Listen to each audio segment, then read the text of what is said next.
Hello, welcome to another Ideas with Purpose webinar featuring Thinkers50 shortlisted thinkers. I'm Des Dearlove.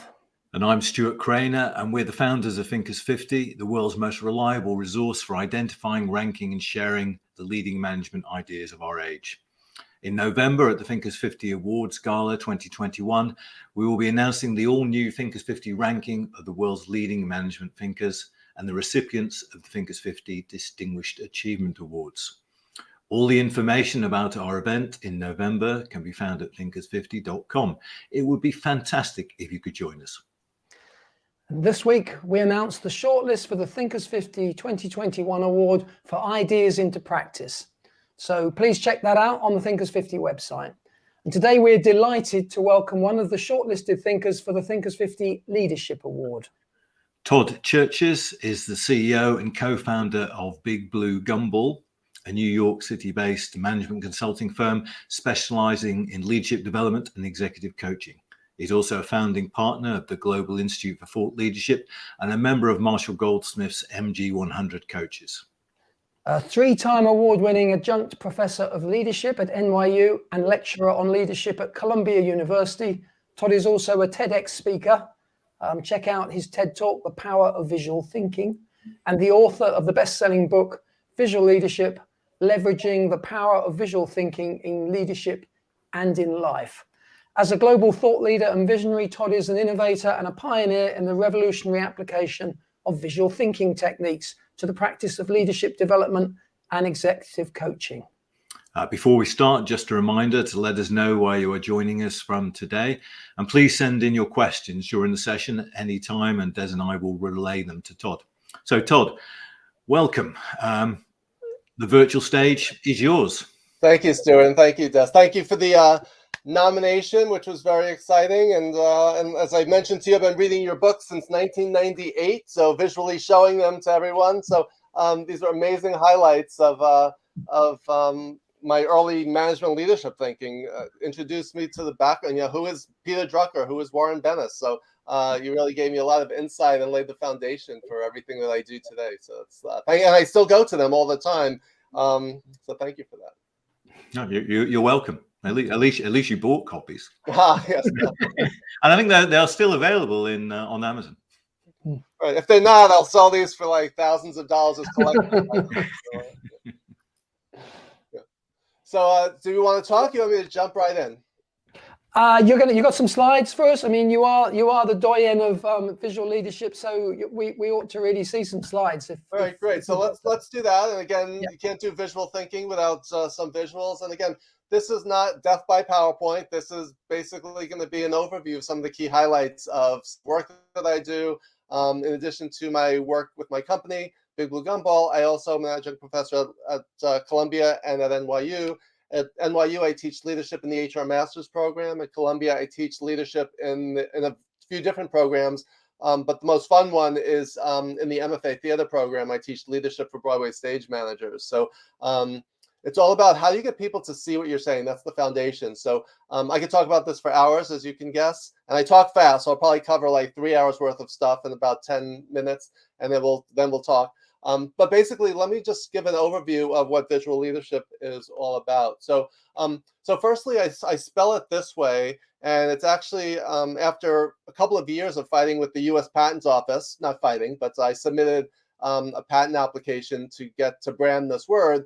They rejected it the first few times, and they finally gave in. So maybe I just talked them into submission. So visual leadership is now a branded trademark. But the idea behind visual leadership is, as I'll be talking about in a second, who we are and how we lead is inseparable from the lens through which we see the world. So that's the foundation. And we talk about having a leadership vision, and we talk about leadership visionaries. So the words leadership and vision are so intertwined that the word just kind of represents that in the way it's spelled, or very often misspelled, because people spell it different ways. So visual leadership is the application of visual thinking and visual communication to the practice of management and leadership. So one of the things that many people say is, oh, I already do a lot of this stuff, which is great. Hopefully, as you start to think more as a visual thinker, you'll be more aware of what you're doing and then more strategic in how you go about doing it. So as this Venn diagram illustrates, They're intertwined and overlapping. So how can we do this with more intention and more effectively? So how can you be a more visual leader? And also, what does it mean to have a leadership vision? My friend Oleg, who you guys know, wrote the book Vision Code, which is on the shelf right behind me. He's also a fellow nominee. Congratulations to Oleg. He talks a lot about vision, right? So you can't separate the two. We're always talking about vision as it applies to leadership. So this kind of just brings it to the surface. So it starts with, what do we mean by visual thinking? What does it mean to be a visual thinker? And what is visual thinking in and of itself? So in a nutshell, here's a metaphor. We'll talk more about metaphors shortly. In a nutshell, visual thinking is basically about thinking in pictures. Mostly in the business world, we think in terms of words and numbers, right? Ideas, memos, Word documents, or charts and diagrams. Visual data visualization, such a big area. How do we visually represent data in such a way that we can see what we're trying to say more effectively than just looking at an Excel spreadsheet of numbers? So if we start to think in pictures more, we can get people to see what we're saying. So it starts with, we have an idea or a thought, right? We need to think about, who is our audience and how am I going to frame this idea in such a way that I can get this idea out of my head and into someone else's head, so that they could say, I see what you're saying. So if you think about that, this is the foundation of every communication, written, spoken. It doesn't matter whether it's a TED Talk or theater or a TV show or a conversation. We're trying to get people to see what we're saying. I was an English literature major as an undergrad, and Shakespeare and Hamlet coined the term mind's eye, to see something in your mind's eye. Shakespeare saw the ghost of his father in his mind's eye. So he didn't know if it was a figment of his imagination or if it was a real apparition. So how do you get an idea out of your head and into someone else's so that they can see it? It's almost like getting someone else to see a ghost, right? So that you want them to see what you're seeing. So that's what my book is all about. I talk about 4 different ways to think and communicate more visually, and I just want to give a few highlights today before we talk about it. So I just learned how to do this, by the way. Speaking of visuals, I'm going to go back for a second since this is so fun. I could just watch this all day long. So let's turn the page. Let's get started on some of the key concepts from visual thinking. So firstly, the big question people always ask, like, why visuals? What's so special or important about visuals? And if you think about it just from this one picture, visuals get us to focus. You know, when you have an idea on the tip of your tongue, it's like it's in your head, but you can't access it. If you say, what's this person's name, or where did I leave my keys? You kind of picture in your mind, where did you last see them? So that's all visual thinking that we do all the time without necessarily being aware of the fact that we're doing it. And as I talk about in my TED Talk, there are 3 key components of visual thinking. Visual thinking has to do with, when you use visual thinking, visual language, or visual imagery, it helps to capture people's attention, increases their comprehension, and gets them to remember, right? So it captures attention, gets people to focus. Like right now, you're probably all looking at the picture of this head just because our brains are just wired that way to be attracted to visuals. Comprehension, if you see something rather than just hear something, it increases your likelihood of understanding it. And thirdly, you're more likely to remember it if you see it and not just hear it, or if you see a picture and not just text. So those are some of the key foundational ideas behind why visuals are so impactful. So we want to talk today about, how can, as a leader, as a coach, as a manager, regardless of what we do, how can we leverage the power of visuals to be more effective? So here's one real life example. This is the suggested reading list from my NYU course syllabus. This is the same information, right? So if you look at this, the text versus the images, think about this in terms of the 3 concepts I just talked about. Which one is going to draw your attention? Which one is going to get you to understand? Which one is going to get you to remember, right? We're just, again, magnetically drawn to the right side of the screen. So in terms of left brain, right brain, metaphorically, when they battle it out, the right brain always wins. It's just how we're wired as human beings. It's the visual outweighs the text. And to scientifically prove this, I've watched this GIF or GIF hundreds of times for hundreds of hours, and the guy on the right always seems to win. So that is scientific validation that this is true. But there's actually 2 principles at play here, and I'm going to stop the visual because it's distracting.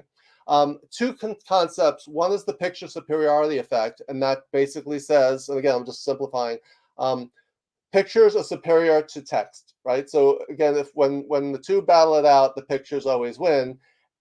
And dual coding theory takes it to another level and says that when you combine text and images, or images and text, it's even more powerful and more effective. So dual coding theory, dual is in two, accesses both sides of the brain. So think about this. Would you buy a book on Amazon if there was no picture of the book cover, just the description? Would you link in with someone on LinkedIn who you didn't know if there was no headshot? Would you buy something on eBay or Amazon if there was no visual associated with the product? So again, it's the power of pictures accompanying the text that elevate it and increase our level of understanding. So that's the magic combination that makes visual thinking so effective when accompanied by text and or numbers. And that's why, as the saying goes, a picture is worth 1,000 words. And that's, the saying is apparent in numerous cultures going back to Confucius. So this saying's been around for thousands of years. But I want to introduce you today to 4 ways to think and communicate more visually. Again, we could spend hours on each one of these. I just want to touch base. So the 4 ways to think and communicate more visually. The first one, and again, there's a visual icon that goes along with each one. So I'm going to slow down for a second just to let them sink in. The first one is visual imagery and drawing, the power of pictures to communicate visually. Secondly, mental models and frameworks. Think about what those are. When you hear those words, which ones pop into your head? Thirdly, metaphor and analogy. It's not just poets and songwriters who use metaphors and analogies. We all use them all the time, even when we don't notice it or realize it. The key is to use them more intentionally and more strategically. And fourthly is storytelling and humor. If you can tell a story and add some humor to it, again, it's going to capture people's attention, get them to remember, and hopefully get them to understand. So let's touch on each one just with a few quick examples. So first, visual imagery and drawing goes back thousands of years. So this is not a new concept. So cave people have been drawing on caves 44,000 years ago, definitely before they had written language, but maybe even before they had spoken language. So just think about the power of just this one image in communicating an idea, whether it's information or it's a warning or you're trying to persuade. This is the power of pictures, and it's been around for all of humankind. So let's talk about a few more recent examples since the caveman left us. So here are a few examples. So firstly, images.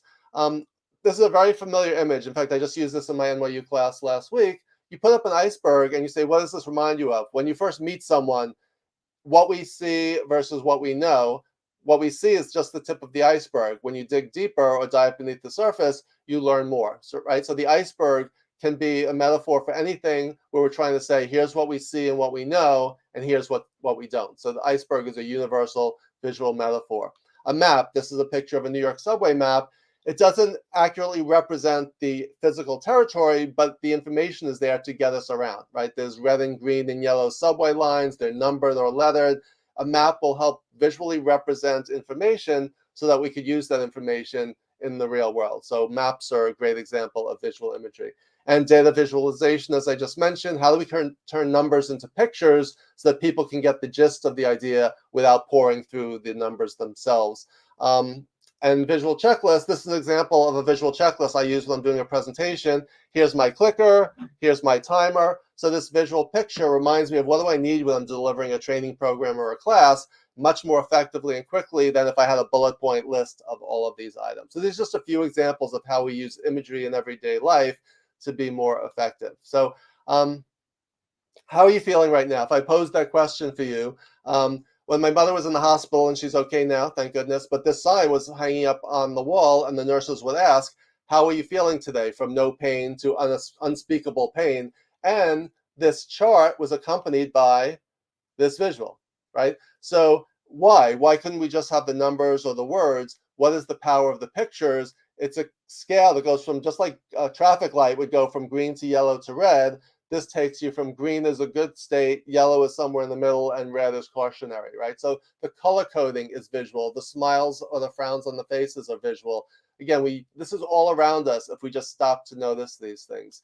So when I'm working with my coaching clients, I may show them this picture of these emojis and saying, how are you feeling today? Pick one of these emojis, one of these facial images, and tell me which one are you feeling right now and why. It's a great conversation starter, but this is a real life example of how I might use visual communication and visual thinking in a coaching session with a client. Now, my friend Aisha Bursell, who wrote the terrific book, Design the Life You Love, hi Aisha, one of the exercises we do in her virtual tea that she has every week is an exercise, draw how you're feeling right now. So when my book first came out last May, I was on top of the world, right? So this was my picture of being on top of the world. Again, I'm not the greatest artist, but it communicates the ideas. And another week we did this exercise and I was wiped out. I had just been on 10 Zoom calls in the last couple of days. So this was how I was feeling. So, but what's the power of drawing it? It accesses the other side of your brain so that you can basically visually represent a thought, a feeling, an idea, and communicate it. And it crosses cultural barriers, language barriers. Again, the power of pictures in action. So when you think about drawing, even if you suffer from ICD, which is I can't draw syndrome, we can all draw. If you ask a group of 5-year-olds how many of you can draw, they all raise their hand, right? So business people may not, but children do. So have we lost our ability to draw or our confidence, right? Or is it just not on our radar? So hopefully after this, it'll be more on our radar to get up at a flip chart or whiteboard and sketch something out. There's a saying that he or she who wields the pen wields the power. So can you pick up a marker or a flip chart and get up and visually represent an idea, or do a napkin sketch and say, here, this is what I'm talking about. I have many examples, a few in my book, and many examples I use from my coaching practice where I've used drawing to basically make sure I understood or make sure my coachee understood what I was saying. So I actually wrote an article recently for Inc. magazine called Can You Draw What Your Company Does? I could spend a long time talking about it, but basically think about that. How would you visually illustrate what it is that you do in such a way that people will understand it? And you don't want to dumb things down, but can you simplify complexity enough to visually communicate an idea? There's an art and a science to doing that. And it's something I suggest and help people to do more effectively. So one drawing exercise I do in my classes is this. I'll just say, draw a picture of a leader. Pick up a pen, draw a picture of an effective leader. And some of the pictures end up, or I should say many of the pictures end up looking like this. So what do you notice about these pictures? They are all males. They're all white males, business suit. So what does this say? I actually got this idea for this exercise based on this New York Times article because they did a similar study. So they asked people to picture a leader and then they pose the question, is she a woman? Most people will draw a man, even women. Researchers investigate the consequences. So what are the implications of that? If when you think leader, you think middle-aged white male, how does it impact hiring, promotion, etc., right? So how we think and how we picture things impacts the reality and the decisions we make. So if we want more diversity, inclusion, equity, belonging, we need to change the picture so we could change the reality. And that's just one simple example of how we could use visual thinking in a leadership context. So drawing is one way. In fact, Napoleon even said many years ago that a good sketch is better than a long speech, although he probably said it in French. I'm not sure if he spoke English, but basically the idea is there. So even Napoleon knew the power of pictures to get ideas across. So let's talk about the second category, mental models and frameworks. Millions of examples. So just a few. A Venn diagram like the one I just showed at the beginning. A pyramid. This is Maslow's hierarchy of needs. Or a 4-box matrix. I don't know how we as consultants would live without a 4-box matrix to explain our ideas. Or an organizational chart for a company is a visual representation of the reporting structure and the hierarchy. So again, these are all around us. We want to be more aware of them and more strategic in how we use them. And it could be a mind map, a storyboard, an affinity diagram, a process diagram.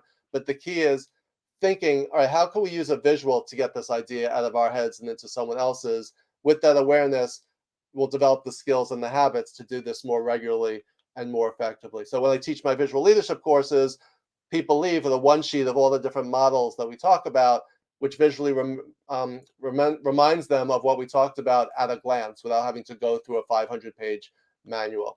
The third category, metaphor and analogy. So metaphors and analogies, I used this one earlier. Visual thinking in a nutshell is what? So when we say in a nutshell, we mean what? In a small, concise way, right? But do we actually picture that nutshell in our mind's eye? Sometimes we do, sometimes we don't, but we use visual language even without thinking about it. So I talked about how do you frame an idea in such a way that someone else will understand it. What I didn't mention was the light bulb itself. So think about this. When you see a light bulb, it represents an idea, but do we really think about how that originated? Why is that? It's so universal and it's so in front of us that we don't even notice it anymore, right? So if I pose the question, where did the idea of using a light bulb to visually represent an idea originate? I would ask if anyone knows. You can put it in the chat box if you'd like. But the answer is, I'll give you 2 seconds to see if anyone wants to type it in. The answer is Felix the Cat in the 1920s, the animators. Whenever he had a thought, the idea would pop into his head. And think about when the light bulb was invented, Thomas Edison, and as electricity spread through the 20s, a light bulb was that represented that flash of inspiration. But again, it's so common that we don't even notice it anymore, and we don't even think about it anymore. And do we want to change this to those new curly light bulbs or a new fluorescent light bulb? Who knows? But this is the universal symbol for an idea as an icon, right? Right in front of us, we don't even notice it. So what is it about metaphors and analogies, comparing one thing to another?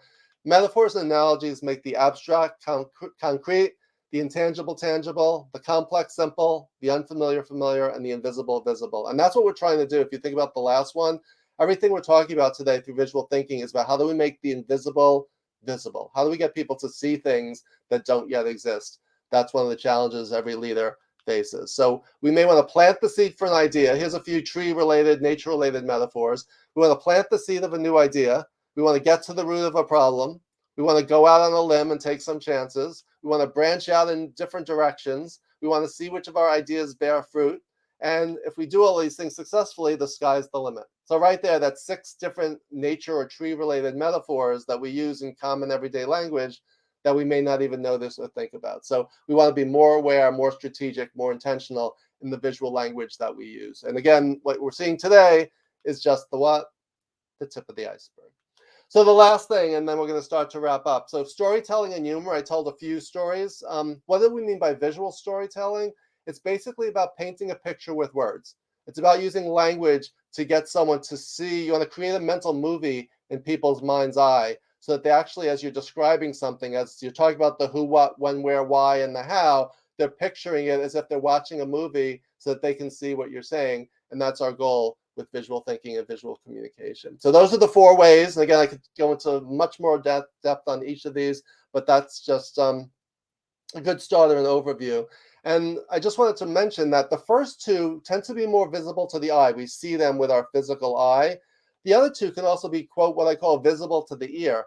If you're listening to a metaphor, if you're hearing a story, again, we're forming those pictures in our mind. So think about the times that you've read a novel and then seen the movie version of the novel, right? When you're reading the novel, you're almost watching the movie of it in your head while you're reading it. And when you watch the movie, sometimes it doesn't match your mental picture and you either don't like it or you like it more. But again, it's the difference how we process things visually in our heads and in the real world. So the first 2 tend to deal with visual imagery, while the second 2 are visual language. And when we use visual imagery and visual language together, that is, again, the magic combination.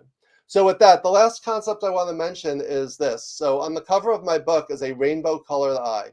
And the rainbow represents, first of all, diversity and inclusion, and the fact that no one in the world sees the world through the same lens that you do, right? So if a leader says, why don't you just see it, or why don't you see it the same way, we need to realize that we each have our own perspectives based on our backgrounds, our education, our experiences. Those shape what we see and what we miss as well. The other aspect of the rainbow eye is creativity and innovation. We used to use all the colors in our toolkit. I always have my my colored markers in front of me, so at a moment's notice. We want to use all the colors of the rainbow to communicate our ideas effectively. So that's what the rainbow represents, both seeing things from multiple perspectives and using creativity in addressing leadership problems. So the idea of flipping the eye is turning that idea around on ourselves. And I wrote about this in an article called Why Leaders Need to Focus on Flipping the Eye. So basically, the idea is behind we need to look inward at our biases, our assumptions, our prejudices, and realize why are we seeing what we're seeing, and also what are we missing because of the lens through which we view the world. Sometimes we need to put on a different pair of glasses and see things from another perspective. Sometimes we need a telescope, sometimes we need a microscope, sometimes we need a magnifying glass, right? So we need to look at ourselves and look at things in different ways. And we need to see the world through the lens of others in the spirit of diversity, inclusion, belonging, equity, empathy, compassion. We need to realize that how we see things is not necessarily how everyone else does, and we need to see things in a different way. So for more on this, again, feel free to check out my website, toddcherches.com, and watch my TED Talk, and there's some other resources there. And I just want to close with this quote by Marcel Proust, who wrote that the real voyage of discovery consists not in seeking new lands, but in seeing with new eyes. So with that, hopefully everyone will leave here today seeing things with new eyes and become more of a visual leader. So with that, I look forward to hearing what you guys think. Thanks very much, Todd. Very, very interesting. We, as sort of word people, I think Stuart and I would call ourselves word people. We've taught classes where we talk about human beings being hardwired for narrative. But I think, and it was coming alive for me as you were speaking, actually, that we are very much hardwired for visuals as well. Yeah. Even using words and numbers, as we're talking about, we need to. One of the chapters in my book is called "How My Cardiologist Almost Gave Me a Heart Attack," because he gave me the numbers of my results and he scared the hell out of me. And he actually said, based on these numbers, you have a 5% chance of having a heart attack within the next 10 years. And I almost fainted. And then I said, wait a minute, doesn't that mean that there's a 95% chance that I won't? He said, yes, that's another way of looking at it. And your results are completely normal. But I almost passed out. So the information he gave me, was it wrong? No. But was it right? Was that the information he meant to convey? So if we just get so hung up on the numbers, rather than the story that the numbers are trying to tell us, that's where I think a lot of leaders go wrong. We just give people too much data and numbers and don't think about what's the message I'm trying to send. Yeah, thank you for everybody who's joined us, and please send in your questions.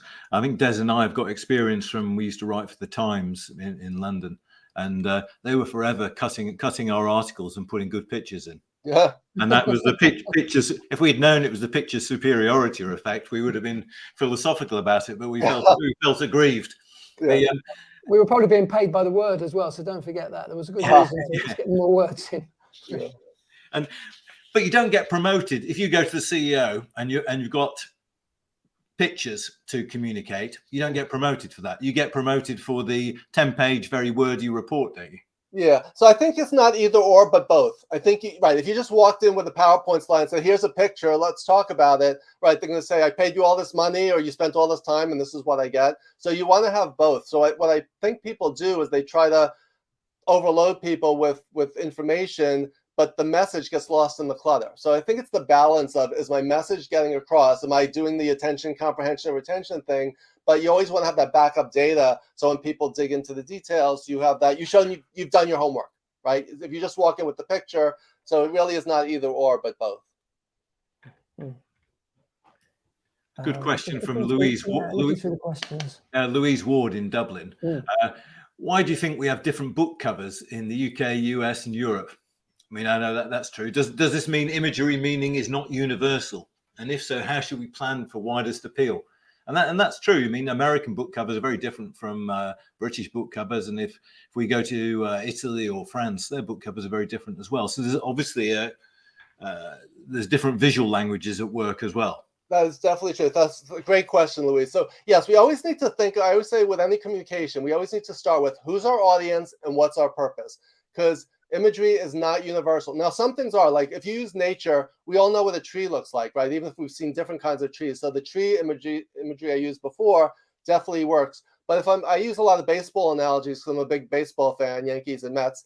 But if I'm talking to someone from the UK or India or somewhere else, baseball is not going to resonate, right? So I may use soccer or football, right? Or cricket or rugby. So not only in the examples I use, but even in the visuals I show, right? So I have a different variety of different visuals I use. If I'm presenting on something, I have a more diverse collection of images. So you definitely want to speak the language of your stakeholder. You want to think about what they know, what do they care about, what's going to resonate with them. So that's the same whether it's a book cover or a PowerPoint slide. Different colors mean different things in different cultures. So that's a great point. There's no one size fits all. So you want to be sure that you understand your culture that you're dealing with and what's going to resonate with them. Whether it's, again, poets, songwriters, use metaphors, but so do we in everyday language. But the metaphor, it's intended to simplify complexity and create understanding. But a bad metaphor, a badly chosen metaphor can actually, or a bad image can do the opposite and create chaos, confusion, and conflict. So that's a great question. We want to be aware of the images we choose and that we use. Got another good question here. I mean, you just mentioned songwriting. Rick's asking, have you played with the idea of enriching the visual metaphor with the metaphor of sound? For instance, wondering what the difference might be between vision and resonance. So, I mean, you know, again, you've got a bit of text, a visual, but sound is also very powerful. Yeah, I agree. My second book could be audio leadership. I don't know. I haven't thought about that yet. There's an opening there. There's a patent to be had. Yes. So what's interesting is many people have listened to my book on audiobook, and I say, is there a certain irony there to listening to an audiobook about visual thinking, right? So you're not, so as you're reading, you're seeing it in your head, but you're not physically seeing the images that are in front of you in the book. But that is a great question.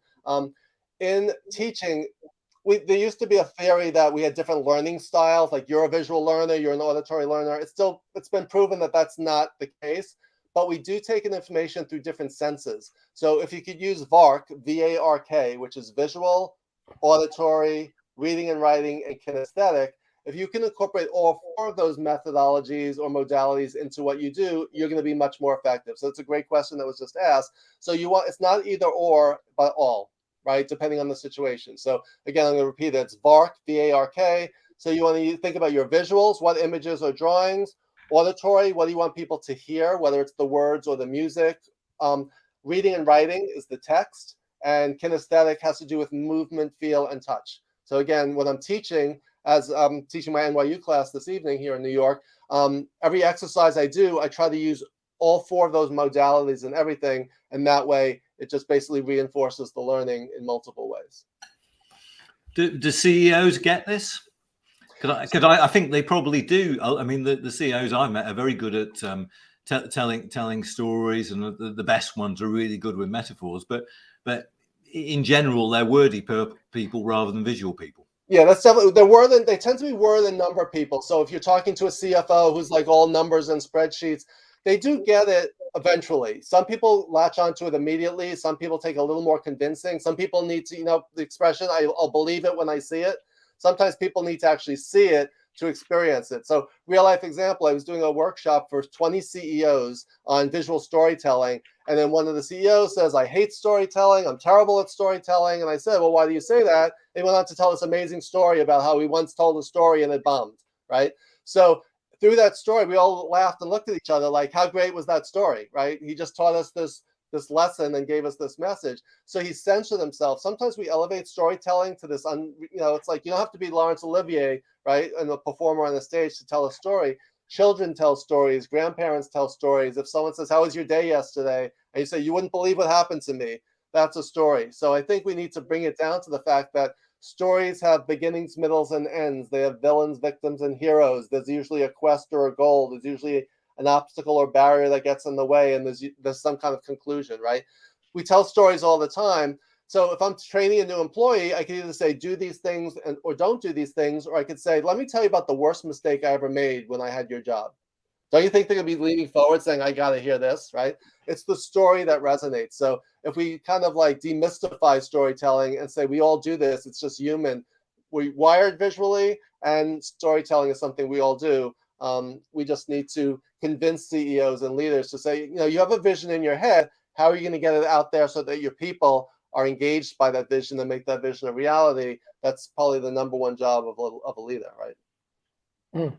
I'm interested in the sort of the temporal aspect of the visual thing. The moving from the interplay between, if you like, past, present, and future. And even when you were laying out your three kind of key components of visualization, attention, that's sort of what's coming towards you. What you choose to see as it comes towards you. Comprehension is how you make sense of that, probably in the present, in the now. Mm-hmm. And then retention is what you recall, what you take forward. It's a powerful, and obviously that's what leadership is largely about, taking people on that journey. You call it beginning, middle, end, but it's also a journey through time. So do you want to say a little bit more about that? Yeah, that's great, Des. I love that. I love that. Yeah, it is. Leadership is about past, present, future. It's like, this is where we were, this is where we are, and this is where we need to be, want to be, hope to be, could be, should be. I always say A to B is going from the as is, the A, to the should be or the could be, right? So going from A to B. And in my TED Talk book, I use a visual image of a car on an open road, right? The windshield represents the road ahead. What are we seeing? We can only see as far as the horizon. We don't know what's over the horizon, but it's part of a leader's job is to anticipate that and plan for that and create a vision that sets a direction, says this is where we're headed. Otherwise, why are we even on this road at all? The rear view mirror represents where we came from, our learning, our baggage, our successes, our failures, and also reminds us to look in the mirror to reflect, right? To some introspective reflection as well.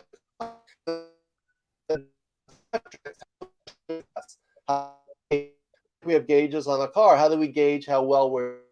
Love that you link the attention, comprehension, retention to that leadership journey metaphor, and it is all about past, present, future. We're all navigating our way through time, and it's all about how do we get there and how do we as leaders get our people to the promised land, whatever that is. Andrea Simon's got a vaguely spiritual or philosophical question. We live our stories, and why is it so hard to change them? Any thoughts? Well, hi to Andy, a great friend of mine. Her book Rethink is terrific. Andy's a cultural anthropologist who applies anthropology to business. So that's an amazing lens through which she looks through the world. And we always talk about lenses and seeing and what we see and what we notice and what we don't, right? So I think it's just human nature. I think we're just resistant to change, right? So it's kind of like when the pandemic hit and we were all at home, we had to adapt to that change. And now that we're getting back out there into the world again, dipping our toe out there into the real world, we have to adapt to that change. So I think we're just resistant as humans. So what's interesting, a lot of what we're talking about today are basically human tendencies. We're visually wired as humans. We're visually gravitate towards stories as humans. We resist change as humans. So I was just thinking of the quote by Darwin. It's not the strongest or the smartest of the species who survive. It's the ones who are most adaptable to change. So as leaders, how do we help people navigate through change, right? How do we get them through the chaos, confusion? I wrote a piece on VUCA recently. VUCA, as people know, we're living in a world that is hyper VUCA right now. It's hyper volatile, uncertain, complex, and ambiguous. I would say the future of work. We used to talk about the future of work 3 to 5 years from now.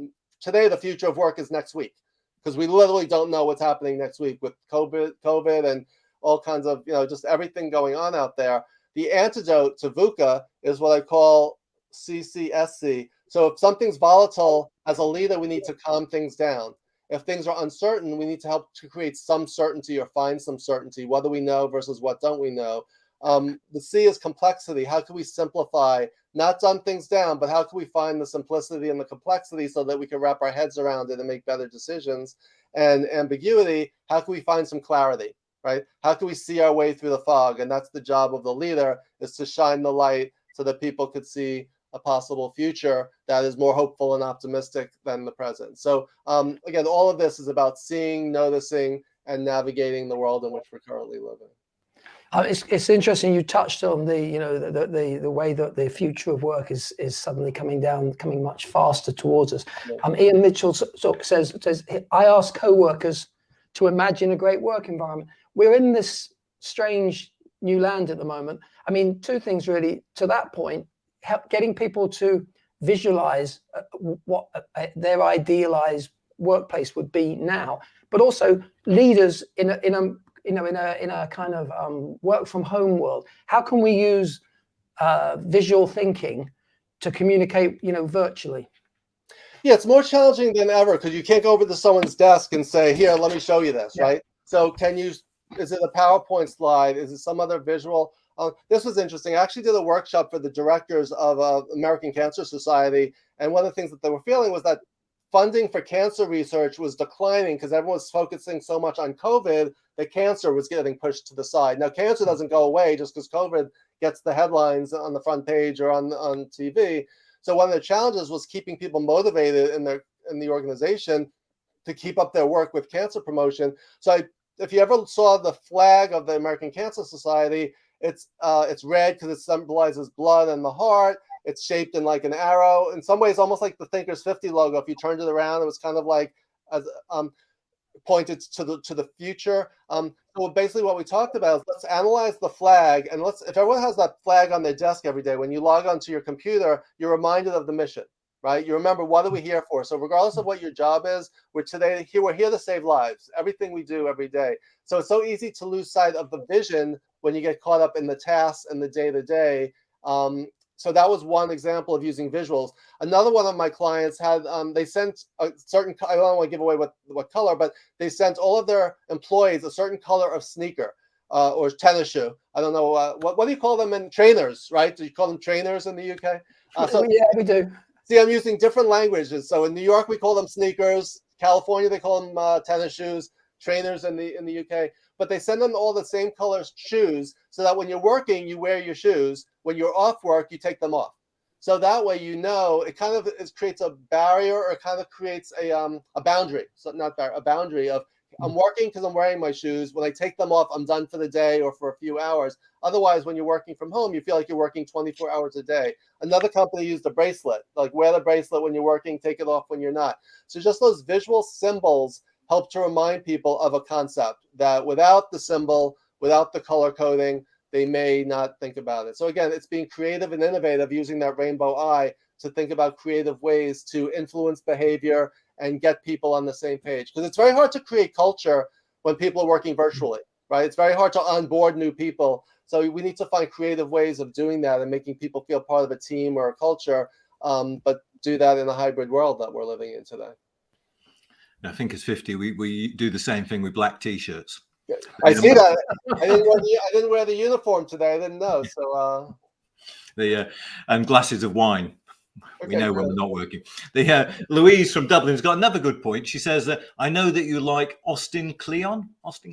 Yes, Feel like an artist. But how do we avoid? How do we avoid using visual cliches and repeating old hat messages about motivation, etc.? How do we make the visuals original? I guess Louise is saying.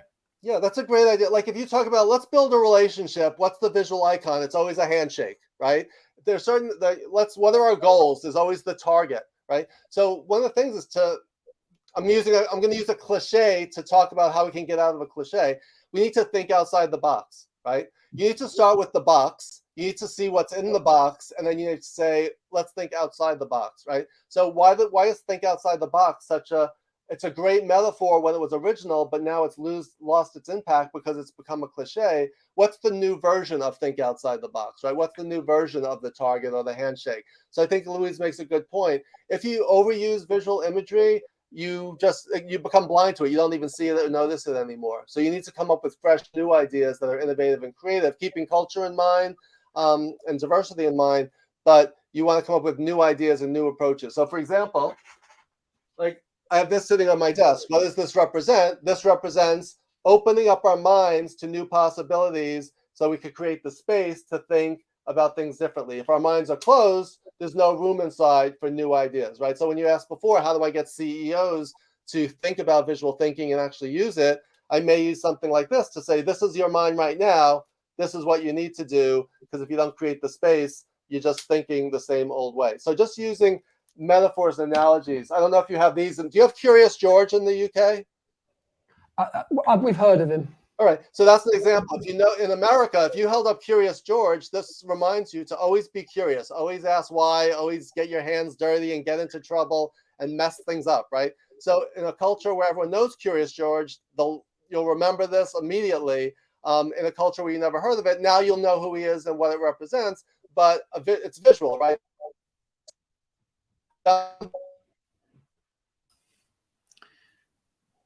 So Gumby is a classic American TV character. So he was very flexible. So when I'm talking about being flexible, I may use Gumby as an analogy, or say we need to bend over backwards to serve our clients, right? So again, because it's visual, it's not a picture, it's not a drawing, but it's a visual image or an icon that will help convey an idea in a creative way. So you could say, Gumby waving goodbye, right? So we need to, within our cultures, use symbols, icons, and images and metaphors to represent ideas in fresh, new, creative ways that will get people's attention, understanding, comprehension, and help them to.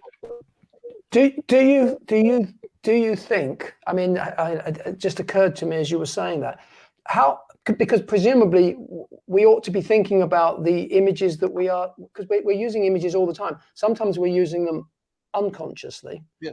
I mean, how many times are leaders sending, the wrong, whether it's body language, which, we're a bit more sensitive to these days, or just the language of imagery. I mean, when we create our virtual screen, our virtual box, should we be thinking about, I mean, obviously I'm trying to portray that I read books.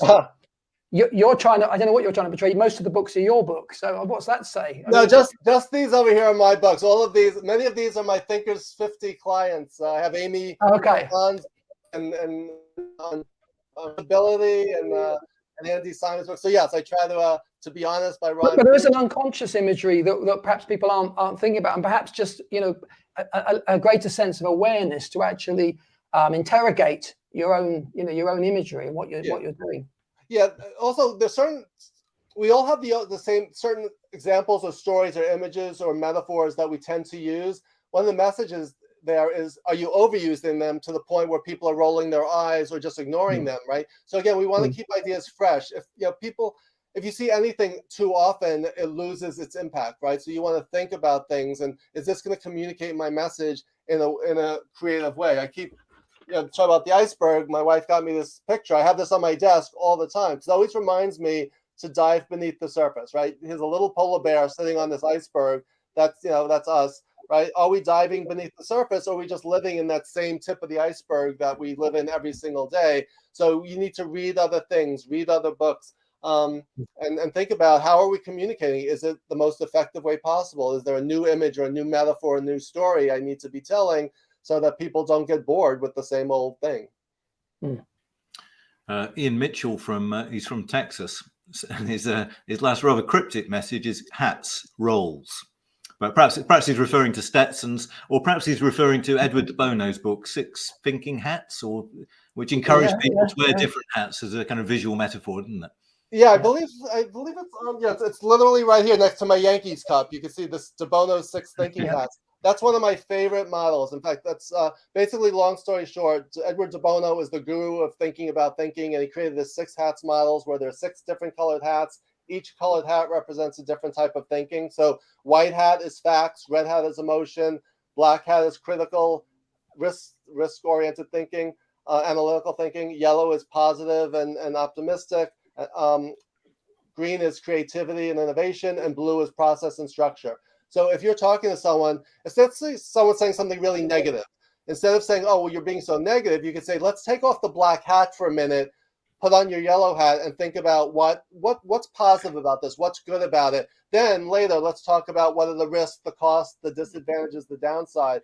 But otherwise, he calls it parallel thinking. Like if everyone is wearing the same hat at the same time, you can talk about, right now we're just green hat, we're just doing idea generation. Later we'll do the judgment or the critical thinking or the assessment. Or red hat, what is your heart telling you? What's your initial reaction without having to justify it? So I love the de Bono's 6 thinking hats. In fact, once you learn it, it's like you can't not see things through the lens of those 6 hats. I was going to say, Todd, there must be another model there for you. There must be a model where you look through 6 different lenses. 6 different pairs of spectacles. You could adapt it, I think. Definitely. Yeah, like I said before, sometimes we look through a telescope into the future. Sometimes we look at the details through a microscope, right? So it's like, what do we need to see and what are we missing? Sometimes if you're a telescope person, maybe you need to surround yourself with some microscope people, or take look at things from a different angle. Todd, we're out of time. I know you could talk all day on this subject. I have this seashell on my desk that's supposed to remind me to slow down to like a snail's pace, but it doesn't work. So you must have a big desk in front of you. I do. It's filled with toys. I have my Shakespeare here to remind me to always go back to my roots, my English literature roots. So yes, I have a lot of stuff on my desk. Very good. Visual reminder. So check out Todd's work, toddcherches.com. Todd's book is called Visual Leadership. Well worth buying, and check out his work at his website. Todd, we really appreciate you joining us today. Next week we'll be joined by Dambisa Moyo, and thank you very much to everybody from throughout the world who joined us today, and thank you very much, Todd Cherches. Thank you, Stuart and Des. I appreciate it. Thanks.